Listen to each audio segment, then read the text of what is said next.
What's up? Good morning, everyone, and welcome to another episode of Good Morning Soul. And today we're talking about songs I love, where I just dive into more music and I just spill why I enjoy it so much. And I talk about the meanings and the art and the blah blah blah blah blah and the emotions. That's what we're doing here today. And I'm doing a song by ScHoolboy Q, the one and only Schooly Boy QQ. And ScHoolboy Q is a very rough around the edges kind of artist. He's a very, like, an analogy I heard from the Needle Drop one time was like, he sounds like a junkyard dog sometimes, like in the best way possible.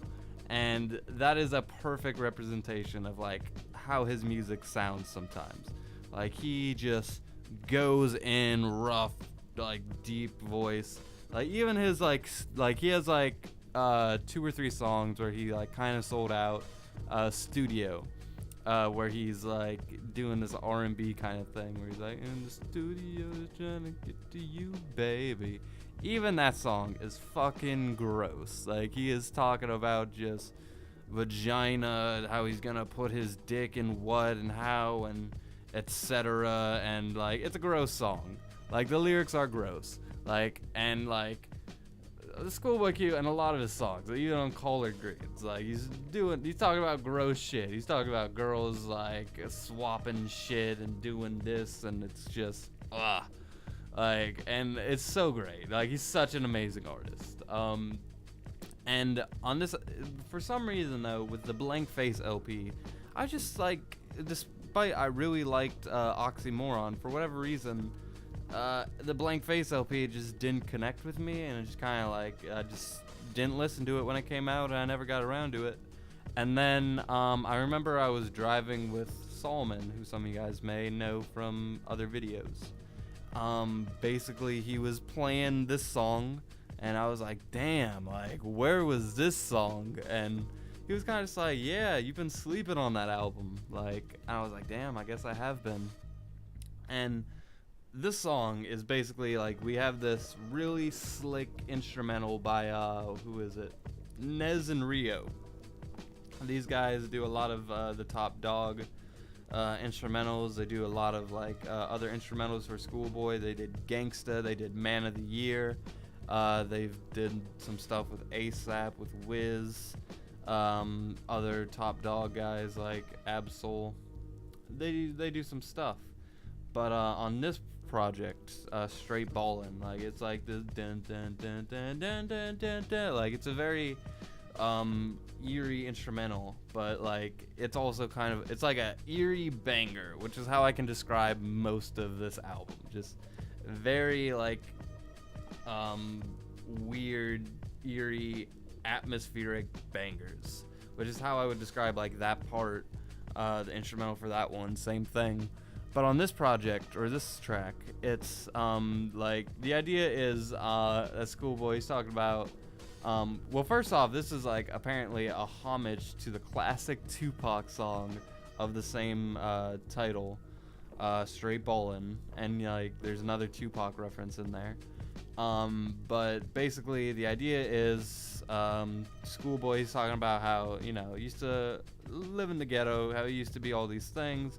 Now he's doing this. Like it's a very one of those songs. I used to be doing this, but now I'm doing this. I used to be selling dope, hoping my money would grow, but now I'm breaking weed on my college diploma, or whatever diploma he's talking about on that line. It's talking about how he's straight ballin'. He's straight ballin' now, and the hook of this thing goes like straight ballin' like a bitch. That's how he says. He's like straight ballin' like a bitch.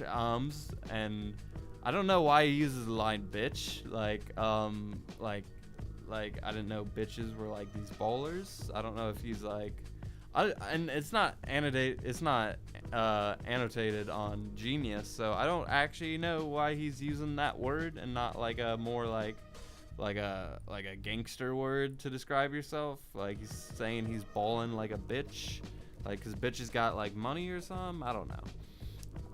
But yeah, the real like favorite part of the song for me is this other guy who's like backup. He's not even credited. It's Jesse Rankins. This guy, fucking beautiful. This is also a smoking song, by the way. Only for this guy. This guy, his part goes, picture me rolling, ooh, straight out the ghetto to a deluxe apartment in the sky. And then Schoolboy cuts in, straight ballin' like a bitch. And then it keeps going, picture me rolling, oh yeah. I used to smoke bush, but all this kush got me so high.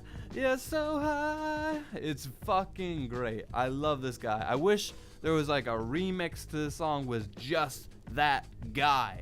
Like his voice is so beautiful on this thing, and just like obviously smoking to the song is a fucking great, amazing, joyful experience. Like it's so like a blissful but also this swaggery, amazing feeling, and to like have this accompaniment with this guy, like I really just want a remix with just this guy, because this guy is like the flavor of the song. Like Schoolboy is the foundation, he's like the, I don't know, the structure, and this guy is that spice. Like he's like the topping with like the really fucking flavor to it.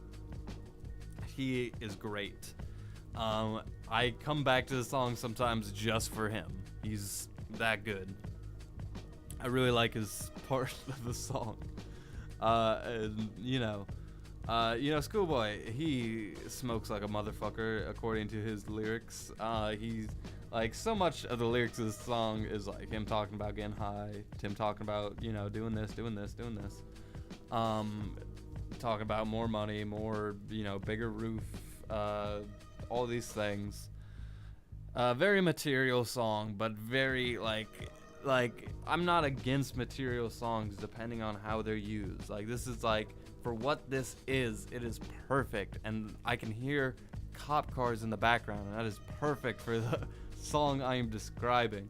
It is a very like dirty, like I don't know how to describe it.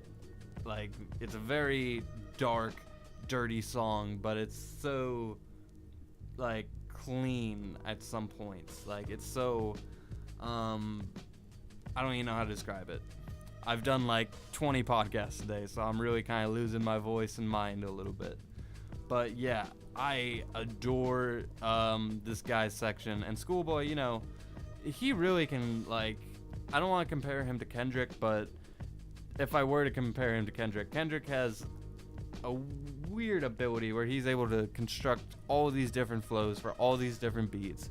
And Schoolboy, like, is probably maybe the next one in line in Top Dog who can do that. Like, I can hear him on Collard Greens. If you hear that Calvin Harris song, Cash Out, like, perfect example. Like, I didn't think Schoolboy could sound like that. On this song, like, Schoolboy heard the fucking beat and knew exactly how to synchronize with it, which is probably, if you're a rapper, that's one of the greatest talents you can have. Like, hearing a beat and knowing how to rap on it. One of the greatest talents you can have. Understanding what to do in which circumstances. And being able to make it different and interesting every single time. And I think Schoolboy definitely does that. And this is probably, like, this is obviously my favorite track off of this album, but again, I really need to take the time to listen to this thing, because I've listened to it, but it's like background. I've listened to it, like, I really need to sit down and listen to it, but it's like 17 tracks. It's a little long, but you know, I'll make that time. But anyway, this track, Amazeballs, let me know what you thought of it down below. Which parts did you like, etc. Anyway, guys, I'll see you tomorrow with another episode of Good Morning Soul, and until then, as always, thank you for listening, and with that, I leave you. And I hope you have a good rest of your day. I haven't been saying that in as many videos, so have a good rest of your day, and with that, I leave you.